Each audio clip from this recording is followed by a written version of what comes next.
Hi, I'm Kalis. My millionaire brother laughed in my face. Stick to taco trucks, he said, waving me away from his $590,000 Ferrari. That same night, the engine I warned him about exploded. But it wasn't just the car that broke. It was the lie they built around me, the one that said I'd always be the lesser one. Now they call me a genius. But they don't know the whole story. Not yet. Before we dive in, what time are you watching and where from? Drop it in the comments. And tell me, have you ever been underestimated by your own family?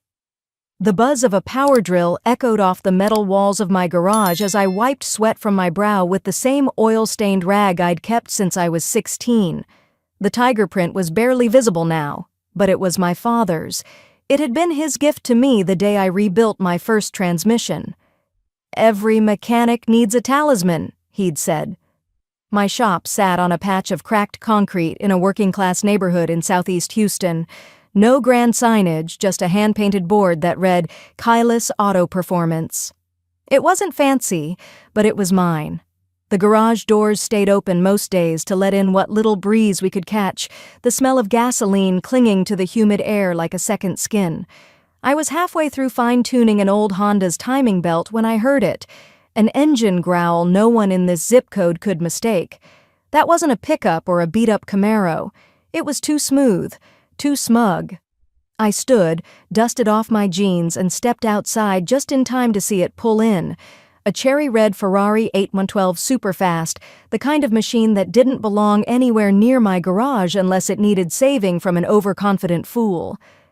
And out he stepped. Brannick. It had been 6 years since I'd seen my older brother in person. His designer sunglasses were too big for his face, and the watch he flashed as he removed them probably cost more than my entire month's overhead. I crossed my arms, unsure what was more irritating, his surprise visit or the fact that he was already smirking. "Still smells like motor oil and broken dreams out here," he said, taking in the garage like it was a zoo exhibit. "Didn't expect to see you," I replied flatly. "Didn't expect to come," he said. "Just slumming it today. Thought I'd see what little sis is up to." He leaned against the Ferrari, not bothering to hide the way his friends watched from the passenger seat. Two guys in tailored shirts, laughing like they were at a dive bar for kicks. My two part-timers, Eli and Carla, paused their work to glance nervously toward us. I gave them a nod to keep going. Brannick's eyes landed on the engine I'd been working on, a prototype I'd been building in secret for over a year. Nothing fancy to look at, but the internal system was designed to increase fuel efficiency in high-performance cars. It was the one thing I hadn't shared with anyone. Yet. "What's that?" he asked, pointing lazily. "Some science fair project?" I didn't answer, just covered it with a tarp. He chuckled. "Don't worry. I won't tell your taco truck customers you're dreaming of Teslas." The jab landed harder than I let show. His voice carried, loud enough for his friends and my staff to hear. "Don't touch my Ferrari," he added. "Stick to YouTube tutorials and oil changes." He turned to Carla. "She's always been Dad's little grease monkey. Dirty hands, big dreams, no clue." I felt heat rising behind my ears. Carla looked down. Eli didn't move. Brannick glanced at his Rolex. "Anyway, gotta run. Just thought I'd give you some air. Oh, and keep the hood closed on that thing before it blows your roof off." He slipped back into the car like nothing had happened. The Ferrari roared to life, and they peeled off with a screech that sent birds fluttering from the power lines. I stood still, that stupid tiger rag clenched in my hand, knuckles white. My father's voice echoed faintly in my mind, how he used to call Brannick the mouth and me the hands. I was the one who stayed when Dad got sick. I held the wrench. He held meetings. And now he'd come here to humiliate me, unprovoked, uninvited. I didn't say a word. I didn't chase him down, but something settled in my chest like a stone dropped into deep water. Later that evening, as the sun began to fade and we packed up for the night, Carla pointed toward the road. "Did you hear that?" she asked. I tilted my head. In the distance, there was a subtle sputter, not the full-throated roar of a Ferrari, but something off, like a hiccup in the engine's throat. Probably just street noise, I said, but I knew better. I'd read enough reports on that model to know it had issues: overheating, unstable air mix, flawed valve response. And Brannick. He wouldn't notice. Not until it was too late. I walked to my workbench, flipped open my notebook, and turned to a page I hadn't touched in weeks. The heading read, Emergency Air Mix Valve, Prototype D2.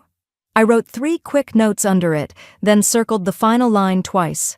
I folded the tiger rag carefully, slid it into the drawer beneath my schematics, and whispered to myself with the smallest flicker of satisfaction, let's see how far that thing goes.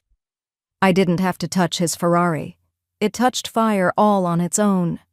The next morning, just after I opened the garage, my phone buzzed with a number I hadn't seen in years. Jules, former Marine, now working private security for some tech companies. We hadn't spoken since the funeral. Kalis. His voice came low and dry. Your brother's car is on fire. Thought you might want to see for yourself. I blinked. What? He didn't repeat it. Just sent the location and hung up. By the time I pulled into the tech park off Westheimer, smoke was already curling into the sky like a gray ribbon unraveling against the sun. I parked 2 blocks out and walked the rest of the way. No one noticed me at first. Most people were too busy filming the scene or muttering in disbelief. And there it was, Brannick's beloved Ferrari, surrounded by emergency crews. Its hood gaped open like a wound, blackened and steaming. The fire had been controlled, but the smell of burnt oil and scorched leather hung in the air. Brannick was there all right, shouting into his phone, pacing like a caged animal, eyes wild. His perfectly pressed shirt was sweat-soaked, one side of his pants singed near the cuff. I spotted him mid-sentence with some balding man in a suit. "I told you it was fine when I left," Brannick yelled. "I didn't even hit 60. I was with him. Ask him." The suit just stared, lips pursed. People around were whispering, some smirking as they rewatched clips on their phones. I caught bits of it, the hissing sound, the sudden pop, then the flames. "That's the founder of Lucid Tech," someone said near me. "That's his car." "Yeah, just blew up right in front of that investor from Berlin." Damn. The irony nearly made me laugh. I stayed quiet, arms folded, watching the whole circus. No smugness, no smirk, just silence. Because what would have been the point? My dad always said, machines don't lie, people do. And this machine? It had spoken loud and clear. That's when he saw me. His whole expression shifted, jaw tight, eyes narrowing like a sniper locking in. He stomped toward me, red-faced, shoulders puffed. "You!" he barked. "What the hell did you do?" Heads turned. Even the fire crew paused. I didn't move. "Excuse me?" "You were the only one who touched it," he accused. "This isn't a coincidence, Kalis." A murmur rippled through the onlookers. I tilted my head. "Didn't you say—" I let the words hang for just a beat. "I wasn't allowed to touch it?" His face lost color. His lips moved, but nothing came out. I shrugged. "You were very clear." People around started shifting uncomfortably. A couple of phones turned our way. A woman near the curb let out a low whistle. I turned and walked away. Back at the shop, I didn't say much to Carla or Eli. Just grabbed a Coke from the cooler, sat at my father's old drafting table in the corner, and opened the drawer where I kept the past tucked away. Under a stack of invoices and some vintage spark plugs lay the file I hadn't looked at in years, blueprints drawn by my younger self, annotated in my father's handwriting. Ideas we built together. Late nights with soldering irons and open laptops and mugs of coffee that went cold. And then I saw it. Design 3B, the airflow redistribution concept, the one I'd submitted in college, the one that mysteriously vanished from my student drive after Brannick asked to review it for feedback. 2 semesters later, he launched his first startup, VertisPark. And their flagship innovation? A so-called proprietary ventilation module with striking similarities to mine. He never acknowledged it, and I never called him out. I stayed behind with Dad, turning wrenches, answering calls from creditors, handling doctor's appointments. Brannick sent flowers once. That was it.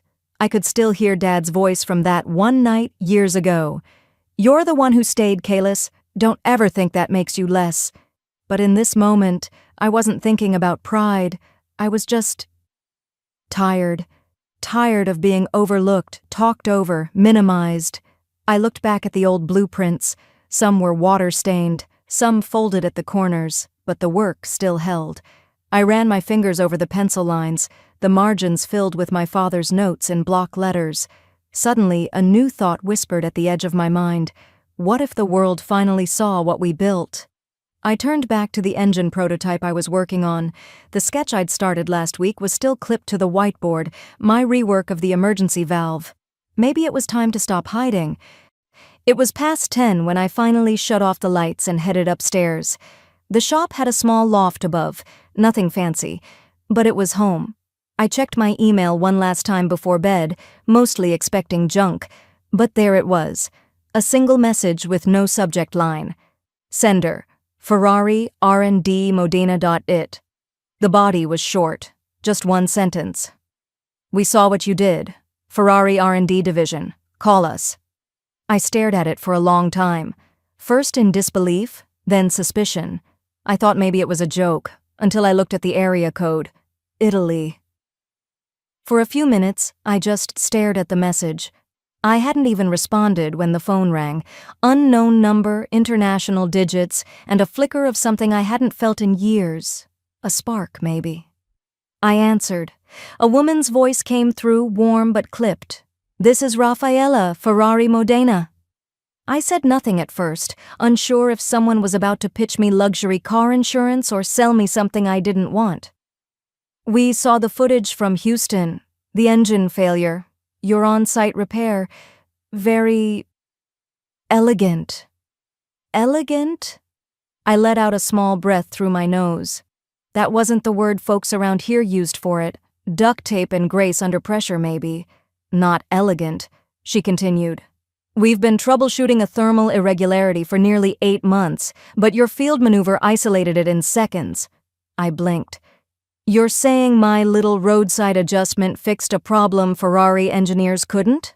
A soft chuckle. "Let's say it clarified the blind spot. After verifying a few details, my name, background, where I learned fluid mechanics, she invited me to a private video call with their senior engineers. I said yes, though my hands trembled when I hung up. I hadn't been in a professional room like that in years. I stayed up that night, pulling together anything I could that might help explain what I'd done. Notes, sketches, clips from the repair. I even scanned the page of design drafts Dad and I worked on years ago, just in case they asked. The call happened at 7 a.m. the next morning, which meant I was up at 5, already dressed and sitting in the back of the shop with my laptop balanced on a folding table. Carla brought me coffee and said nothing, just gave my shoulder a squeeze before heading out front. By 7:01, 5 faces appeared on the screen. Italian, German, and one stern-looking woman from Detroit. We spoke for almost an hour. I walked them through my field diagnosis, showed them the clip of the engine hiss, and how I redirected pressure with the valve release. They asked about the redesign, and I mentioned I'd sketched something similar years ago while studying pressure dissipation in multi-core engines. That's when it happened. The woman from Detroit, Sana, I think, interrupted me. Wait, that sketch, zoom in?" I did. She leaned forward, eyes narrowing. "That margin notation. I've seen this before. KL, on the military thermals paper, the one published without a university credit." I froze. I hadn't thought about that in a decade. "You're KL?" she asked. My voice came quieter than I expected. "Yeah, that was me." The room went silent for a beat. Then one of the men in the corner let out a soft, "Mamma mia." Before the call ended, Raffaella spoke again, her voice calm. "We'll be in touch very soon. This is not small." When the call ended, I didn't move for a while. I just sat there, staring at the darkened laptop screen. Not because I didn't believe it, though, to be honest, I didn't fully, but because a thought was beginning to form that I hadn't let myself think for years. What if the world was finally listening? Later that afternoon, I found myself pulling out the folder again, the old thermal flow project from college, the same design my brother once rolled his eyes at. That memory came back sharp. I'd been a sophomore, burning nights over that airflow model. Brannick and I were both in the engineering track then, before he bailed to start pitching tech investors full-time. He saw me working one night and asked to look it over, said it could help him prep for a startup contest he was entering. I didn't think twice. Weeks later, I found his name in the school paper, winner of the Dean's Innovation Grant, $100,000 prize, recognition, press photos, and the design they highlighted? My draft. Down to the variable labels and pressure arcs. I confronted him in our parents' garage, shaking with disbelief. I still remember the way he looked at me, lounging against Dad's workbench like none of it mattered. "Don't be dramatic," he said. "I'm the face, you're the hands." I told him he could have at least given me co-credit. Something, anything. But all he did was shrug and toss me a roll of blue painter's tape. "Let's be honest, Kalis. No one's funding you. You don't even like crowds." And the worst part? Dad knew. He didn't defend it, but he didn't stop it either. Just sighed and said, "Let it go. He's your brother, and we've already lost enough family." So I let it go. Brannick got his launch, his spotlight, his empire. I stayed in the shadows with socket wrenches and scraped knuckles. Every time someone brought him up, I nodded politely and said, "Yeah, he's doing well," and kept my mouth shut. But now, the very design he dismissed was being called elegant by Ferrari engineers. The same hands he once laughed at had just been recognized by one of the most elite automotive teams in the world. I looked down at my hands, still stained with engine grease, and whispered to no one in particular, "It always takes the world a little longer to catch up to the quiet ones." I thought that would be the end of it. I thought I'd go back to my tools, sip coffee in peace, maybe dream a little bigger. But that night, I remembered something. A line Dad used to say when he got that far-off look in his eye. "The things that matter, we lock up." I climbed up to the attic above the garage. The dust was thick, but the old safe was still there, tucked behind the oil drums and tarp. I cracked it open with the code only Dad and I knew. Inside, nestled between birth certificates and retirement papers, was a folder marked with my initials. And inside that folder was the patent, filed under my name, dated 2 months before Brannick won that grant. I wasn't going to go after him. That wasn't the plan. My idea of revenge had always been silence, pulling back, building in peace, and letting time expose what others tried to bury. But then I opened Dad's safe. It was a gray afternoon when I pulled into the driveway of his old place. The gravel made that familiar crunch beneath the tires, but everything else felt wrong. The shutters were shut, the lawn had gone to seed, and the front porch, the one we used to sit on during summer nights, tinkering with toy engines, was cloaked in shadow. Probate had been settled a month ago, and for once the house was mine without debate. No Brannick, no smug remarks, no veiled jabs disguised as family jokes. Still, stepping inside made me hesitate. The air inside was stale with dust and time. I passed the kitchen table where Dad once taught me how to solder with a coffee can and a battery. Back then, he called me Little Sparks. I hadn't thought of that nickname in years. I remembered his laugh, and I remembered him sitting in that same chair years later, quiet, while Brannick spun some tale about a prototype that sounded eerily familiar. I made my way to the study. The safe was still there, tucked behind a thin wood panel. It had been our holy ground growing up, off limits. As kids, we thought it held medals and government secrets. Turns out, it mostly held tax files and dull paperwork. But not this time. I knelt and turned the dial, feeling its resistance loosen. The door creaked open. At first glance, it looked like a stack of the usual: deeds, some old service medals, and a will I already had copies of. Then something in the middle caught my eye. A navy blue folder labeled only VTX. Inside, there it was, a patent, filed under Brannick S. Lennox. I should have felt shock, but I didn't. I felt cold, like I'd always known, like some part of me had been bracing for this moment since I was 20. I turned the pages. It detailed a thermal regulation design, my design, the exact sketches I'd drawn on grid paper, the margins smudged with coffee from nights spent working in the campus machine shop. And then I saw it, my handwriting in the corner, dated, weeks before the patent was filed, and tucked inside the folder, barely hanging on, was a yellow post-it note. "I'm sorry, I didn't know he'd go this far. Dad." That was when the coldness broke. My fingers gripped the edge of the desk as my mind spun backward. We were both in our junior year. I'd just completed a working prototype of a cooling unit optimized for inconsistent pressure systems, something Brannick had mocked as pointless. He laughed about it at dinner once. "What are you gonna do, cool the sun?" But 2 months later, he submitted an entry to a national competition using a near-identical version. And he won. $100,000. Media coverage, internship offers. I confronted him behind the auditorium the night of the ceremony. He didn't even flinch. "Don't be dramatic," he said, brushing lint from his tux. "I'm the face. You're the hands." I remember standing there, stunned. That phrase kept echoing in my skull. "I'm the face. You're the hands." It didn't feel like a brother talking. It felt like a line rehearsed by someone who already knew I had no power to fight back. I went to Dad. I brought my notebooks, my backups, everything. He looked through it all, then folded it shut. "I know it's not right," he said, "but think of the family. Let this go for all our sakes." And I did. I swallowed it, buried it, told myself maybe it didn't matter. Maybe I wasn't meant to be seen. But standing there now, in the same room he used to tinker in while humming old Springsteen songs, I realized something. Dad had known. All along. He just didn't expect Brannick to keep stealing for years, and maybe he didn't expect me to come back either. I looked up at the ceiling fan, still dusty from last summer. My voice barely made a sound, but I heard myself say it. He didn't just take credit, he rewrote who I could have been. That realization stung more than I'd expected.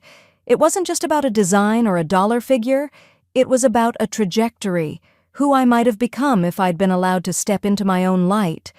I suddenly remembered a dinner from years ago. Thanksgiving. Brannick raised a glass and toasted to family loyalty. He looked right at Dad. I didn't catch it then, but now I see it clear as day. That wasn't a toast, it was a threat wrapped in charm. They thought silence kept the family glued together, but silence is just noise with the volume turned down. I learned that from Dad himself. Only I learned it better. I stood up and returned the patent folder to the desk, scanning it one more time. Then I pulled out my phone and took photos, every single page, front and back. I made a PDF copy, encrypted it, then printed one hard copy and slipped it into a waterproof bag from Dad's old tackle kit. I paused, holding the bag in my hand, and looked out the window. The sky was clearing now. Muted blue, scattered clouds.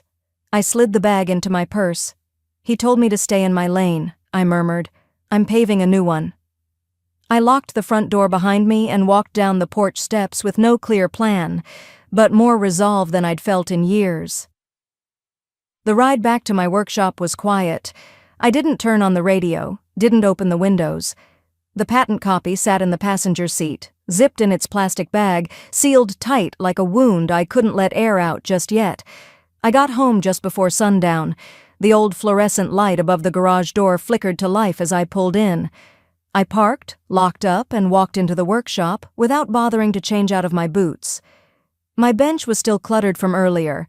Half-disassembled alternator parts, a cooling module I'd been testing, coffee mug with rings dried in layers like sediment.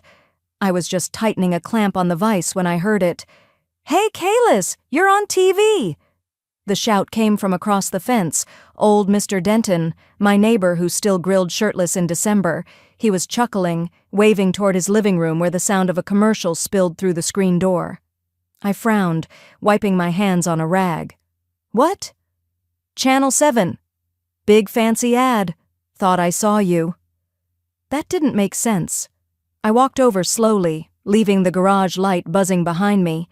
Inside his living room, the commercial was already playing, a sleek, high-production promo for a new hybrid car, camera sweeping over a gleaming red coupe with a soft jazz track in the background.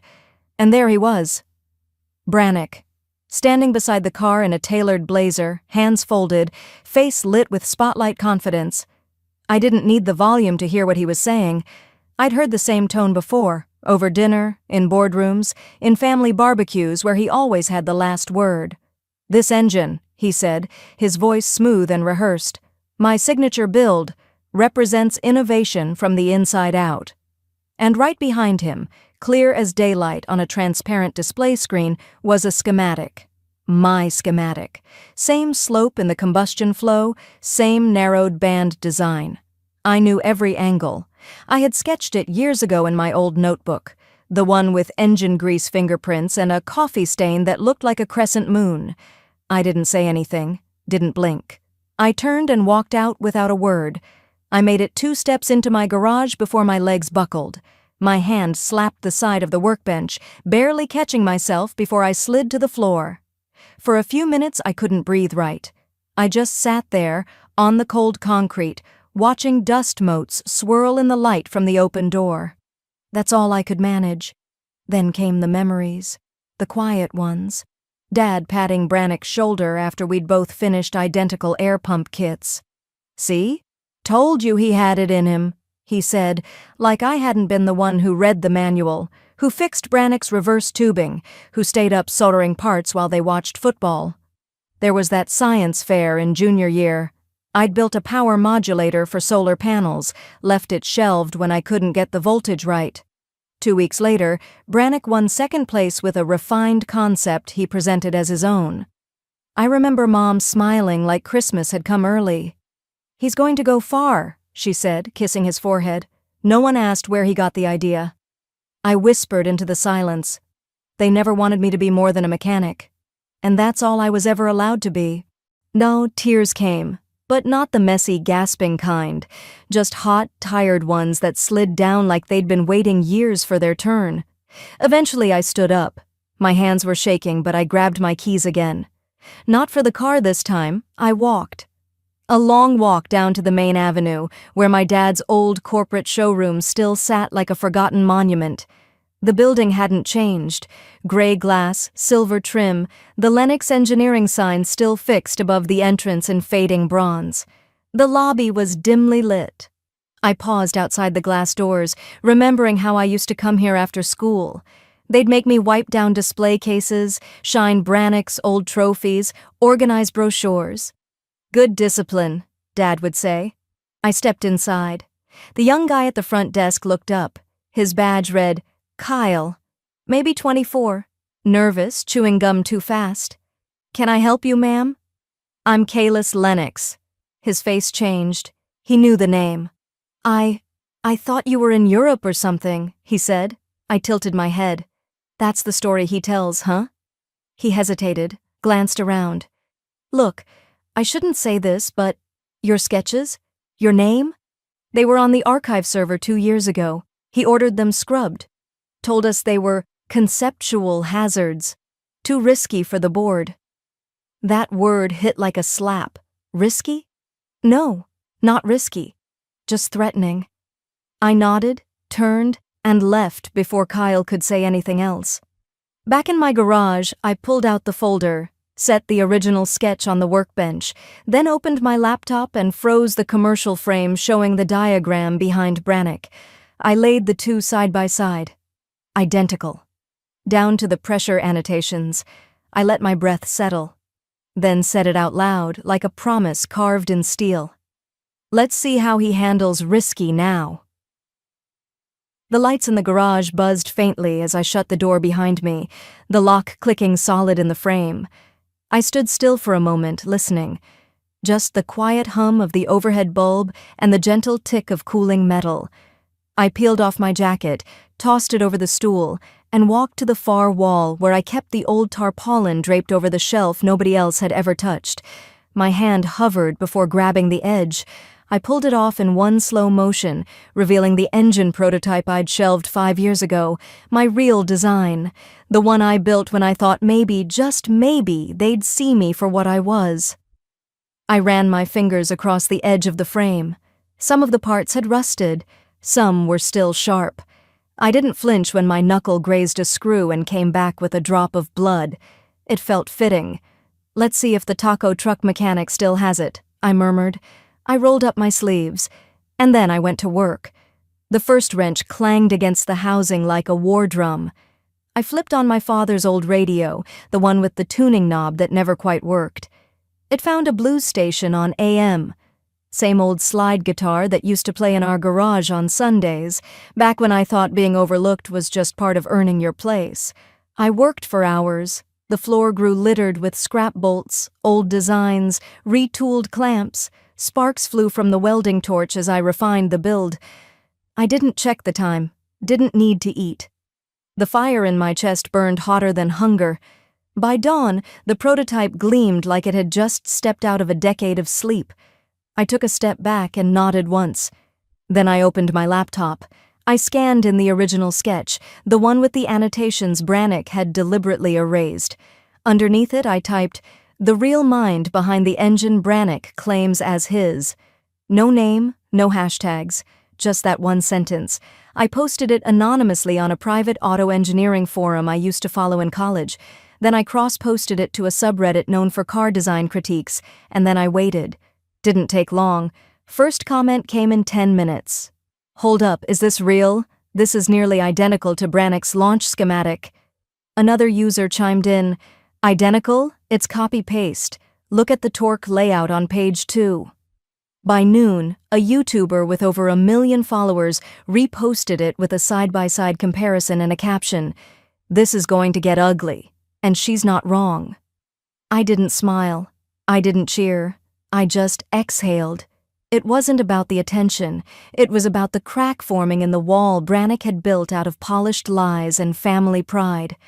I checked my phone, 2 missed calls from an unknown number, then a third, his assistant. I let it go to voicemail. A minute later, the phone rang again.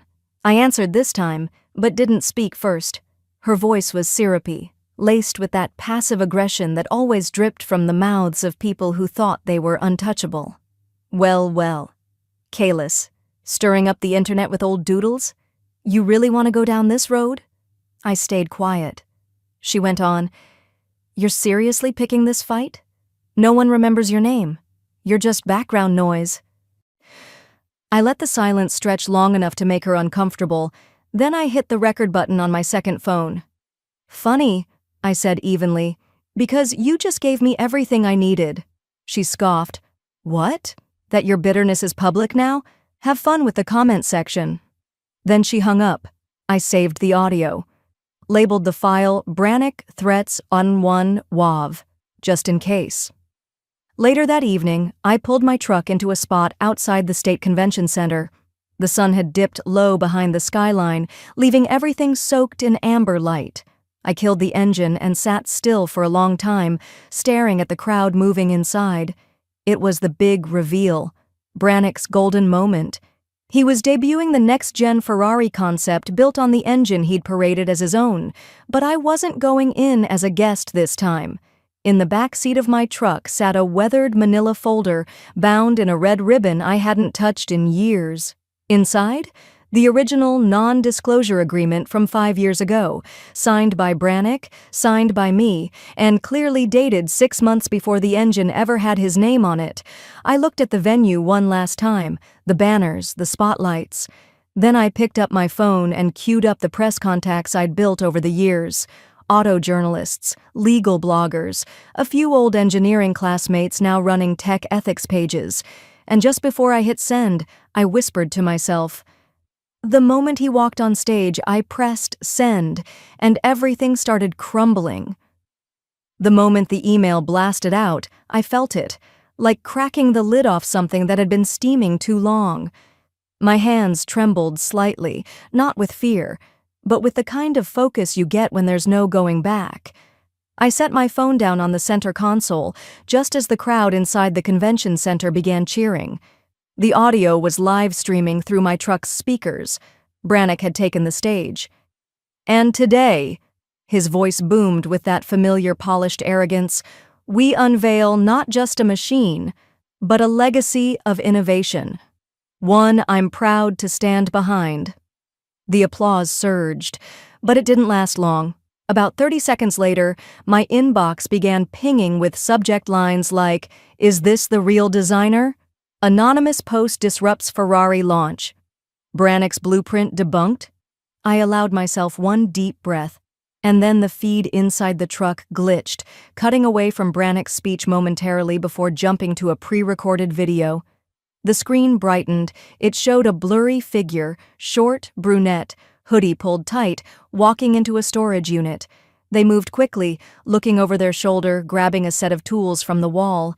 The timestamp showed a date 5 years ago. The audio overlay? "She came in after hours, took the tools she needed. Guess that's what a brilliant mind does when she can't handle being second place." Then Brannick's voice returned, smug and practiced. "It's tragic, really. She had potential. But betrayal?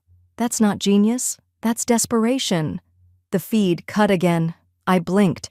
For a second, the weight in my chest felt heavier than steel. Not because I believed he'd win, but because I knew exactly what came next. The internet doesn't wait for facts. It reacts. My phone lit up in seconds.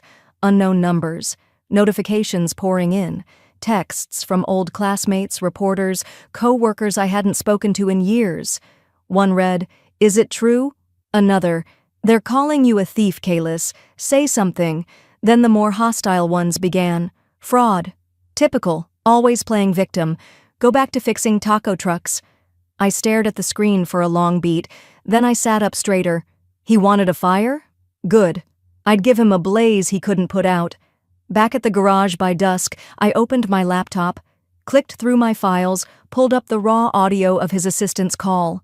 Her words crystal clear, even under static. "No one remembers your name." And then my calm response, "You just gave me everything I needed." I uploaded the audio to a private link. Then I attached screenshots of my original non-disclosure agreement. Not the copy. The original. The one signed by both parties, with digital timestamps embedded in the metadata. Then I recorded a simple 2-minute voiceover video. "Hi, I'm Kalis. You've probably seen a lot today, but let's slow it down, frame by frame." I played the video Brannick had aired, overlaid it with my own footage from that day. In mine, I was authorized, logged in, inside my own designated workshop. The tools I took? Assigned to my bench.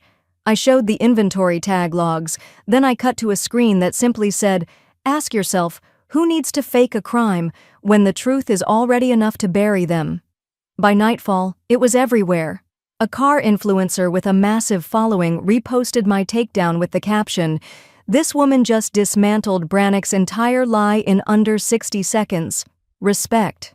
Comments poured in, "Kalis genius. Ferrari fixer. She really built the whole damn thing. Brannick who?" Then something I didn't expect happened. Ferrari's US social media account retweeted my blueprint with the words, "We are reviewing all claims surrounding the engine. Innovation deserves credit and clarity." I sat back in my office chair and exhaled slowly. The same garage lights flickered above me, casting long shadows across the blueprint-stained floor. An hour later, a well-known Italian engineering journal published a side-by-side timeline of my original prototype and Brannick's polished version. Their conclusion? My work had not only preceded his, it was the foundation of it. And then came the moment I'd waited for. My live stream jumped back to the auto show.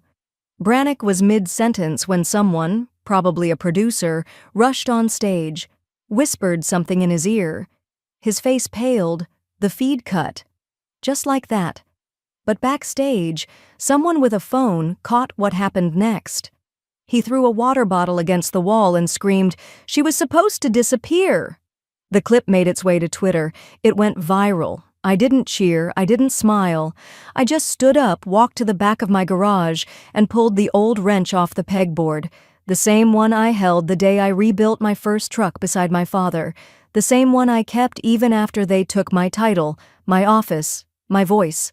I walked outside and faced the local press that had started gathering near my driveway. One reporter raised their camera. I didn't pose. I didn't speak.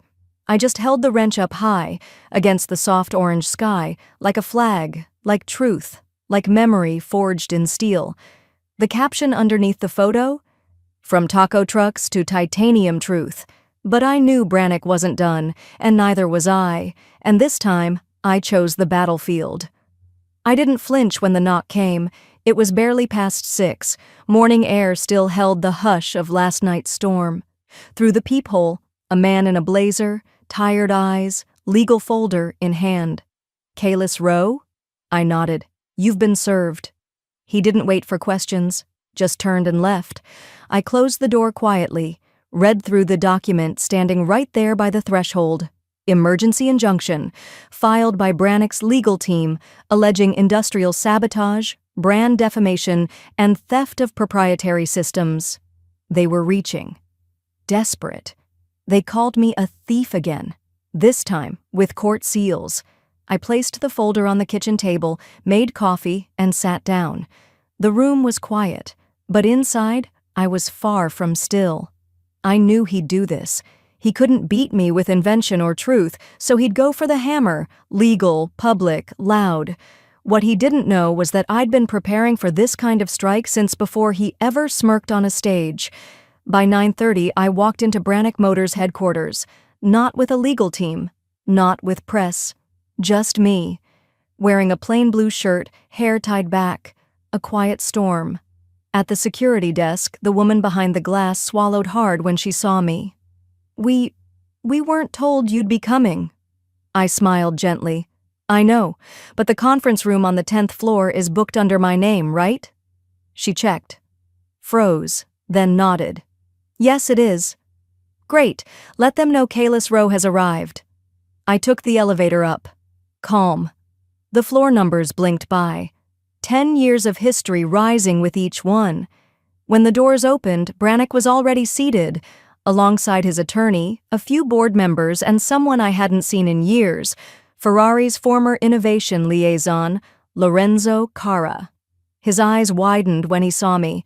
Brannick leaned back, fingers interlocked behind his neck. "You've got nerve, showing up here alone." I set my folder down. "I'm not alone. I brought receipts." He scoffed, but I could see the unease brewing just behind his jawline. I took out a document, old, thin, creased at the edges, but very real. It was the joint patent agreement I had signed with our father before he passed. Not the one Brannick had altered and submitted when trying to claim sole ownership last year. This was the original, the one notarized in Houston, witnessed by Lorenzo himself.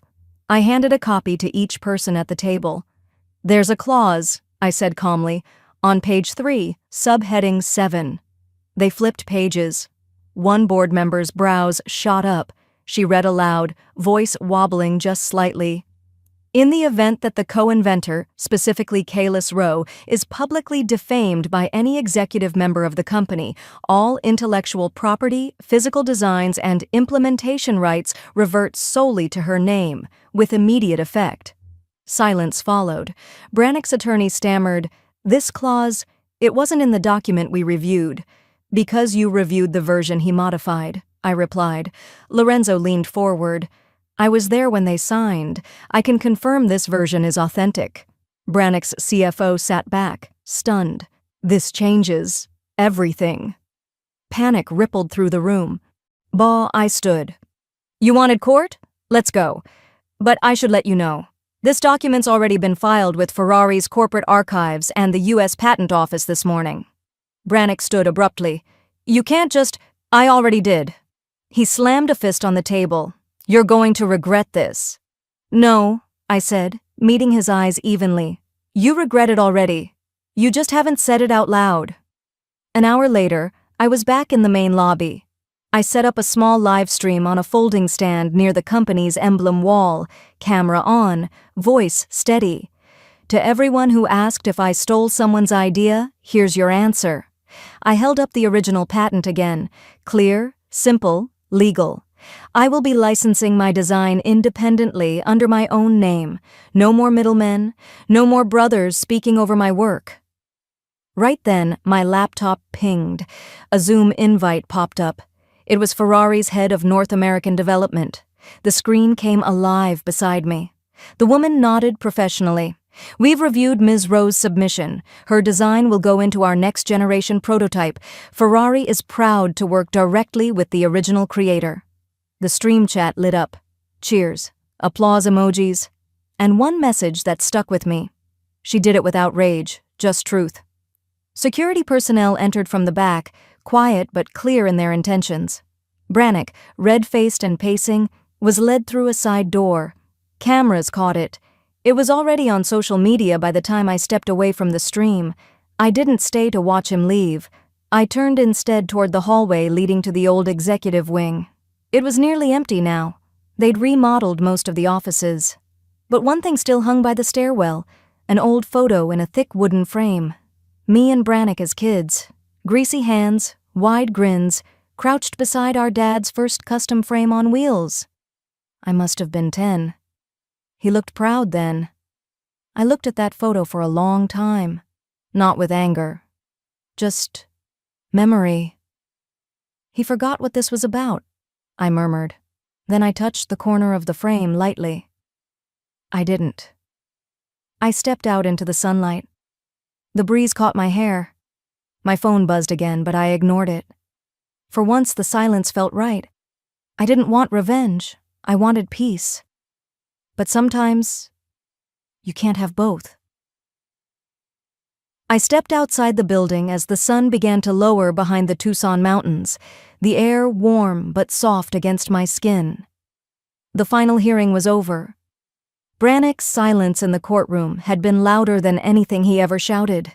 And yet, as I drove home, I felt neither joy nor vengeance. Just done. The next morning, I found myself sweeping the porch of the workshop, humming quietly to myself, when a sleek black car rolled slowly up the gravel path. I wiped my hands on my jeans, narrowing my eyes as the door opened. A man in a pressed charcoal suit stepped out, holding a slim leather folder. The logo stitched into his jacket pocket said it all, Ferrari. He introduced himself politely and handed me the folder. Inside was a signed licensing agreement, all formalities finalized, my engine, my terms. We'd also like to offer you a leadership role, he added after a moment. A U.S. innovation hub, fully backed by Ferrari, built around your tech. I looked at him kindly, but I didn't even have to think. That's generous, but I've already built something here, not just engines. Trust. He nodded once, respectfully. Then we'll support you from wherever you choose to lead. After he left, I sat by the edge of the garage floor, looking at the sun creeping across the concrete. It warmed the room slowly, gently, like healing. Later that afternoon, just before closing, Maya came in. She was only 19, sharp-eyed, quick with a question, and full of quiet fire. I liked her from the moment she asked how a torque map could be emotional. We were sketching designs on the whiteboard when she paused. So, did you really build all this alone? I looked around. The machines, the designs, the sounds of tools humming in rhythm, my rhythm. I smiled. Not alone, I said, but definitely without permission. Maya grinned and held out her hand, waiting. I passed her the spanner. Your turn. We kept working. She underlined something on the diagram. I didn't correct her. Let her think it through. Let her find her own rhythm. An hour later, while she was measuring gear tolerances, I walked over to the small shelf above my desk. It was mostly photos now. My dad, the early days at the garage, and tucked between them, something I had framed quietly weeks ago. A small, rusty wrench. The same one Brannick had mocked the day I showed him my first draft. He said, "You can't build a legacy with scrap like that." But I had. Beneath the wrench, a small brass plate read, "Built with this." It still made me smile, not out of pride, just out of knowing. That night, after Maya left, I walked into the kitchen, ready to unwind, when I noticed the envelope on the counter. No return address, but I recognized the handwriting instantly. My mother's. I sat down, peeled it open, and unfolded the letter slowly. It wasn't long, just a few lines. She wrote, "I don't understand you. Not the way you talk or think or why you've always chosen the harder road. But I see now you weren't just his little assistant. You were more. You always were. I don't know what that means for us, but I wanted to say it. There was no I'm sorry, no invitation for reconciliation, just something between truth and surrender." I read it once, then placed it in the drawer beside the sink. That's where I keep things that don't need fixing, just resting. The next morning, the hum of tools and conversation filled the shop again. Maya arrived early, so did the others. Word was spreading, fast. We were no longer the shop with the girl who got thrown out. Now we were the team behind the engine Ferrari wanted. Still, we didn't talk about fame. We talked about compression ratios and torque balance, the stuff that mattered. At lunch, Maya pointed at the framed wrench and asked, "Did you really start with that?" I laughed. Yep, it barely worked. But it was mine.